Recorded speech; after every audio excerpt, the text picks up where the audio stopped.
L'histoire des deux moines bouddhistes. Alors tu vas voir, c'est une histoire très intéressante et très simple à la fois.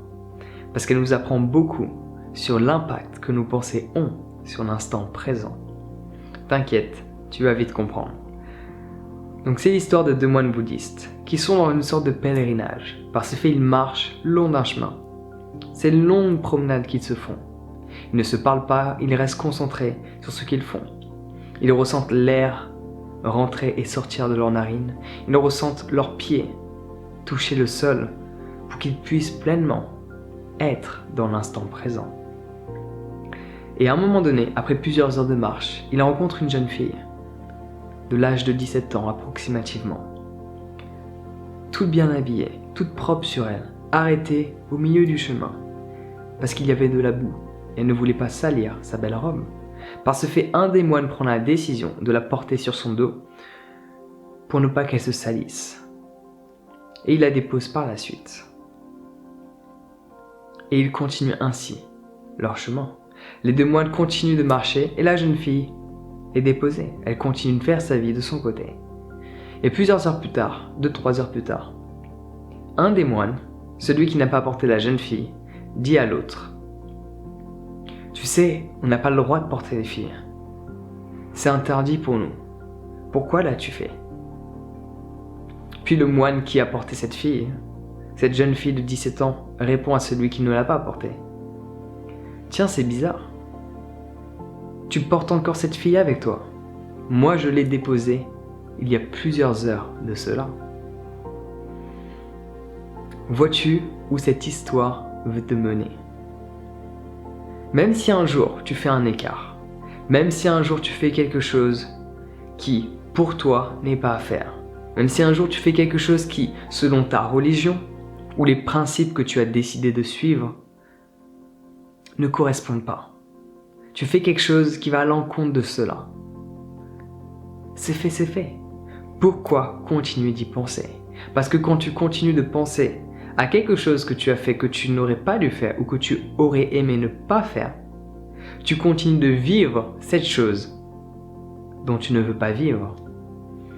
Tu laisses le passé prendre possession de ton présent, te détourner de la seule et unique chose qui est, c'est-à-dire cet instant. Donc cette histoire qui est très simple, je te l'avais dit, et très courte à la fois, nous apprend beaucoup sur l'impact que nos pensées ont sur l'instant présent.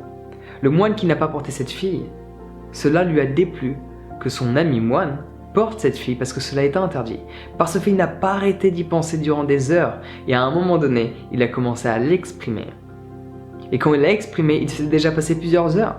Cela veut dire qu'il y pensait encore, alors que la fille ne fait plus partie de leur instant présent. On a du mal dans notre quotidien à laisser le passé au passé, le futur au futur et vivre dans l'instant présent. Soit on a beaucoup d'attaches au passé, soit on regrette certaines choses et on n'arrive pas à s'en libérer. Mais peu importe, cela nous détourne de ce qui est cet instant, là où toute chose émerge.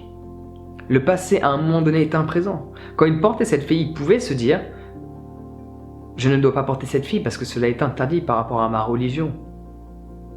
Peu importe les principes. Mais une fois que celle-ci est déposée, cela est fait, cela est fini. Cela ne fait plus partie de ma réalité. Ma réalité est basée sur ce qui est ici et maintenant en cet instant présent. Si tu as du mal à comprendre cette notion de passé et de présent, pas uniquement les temps qu'on nous apprend à l'école avec la grammaire, pense à inspirer et à expirer. Et à un moment donné, si tu te concentres pleinement sur ta respiration, et que tu pars dans tes pensées, puis tu reviens sur ta respiration, et que tu pars dans tes pensées, et que tu reviens sur ta respiration, à un moment donné, tu vas comprendre cette expérience de la présence. La présence qui est en toi, la présence qui est à l'extérieur de toi, par ce fait, être dans l'instant présent.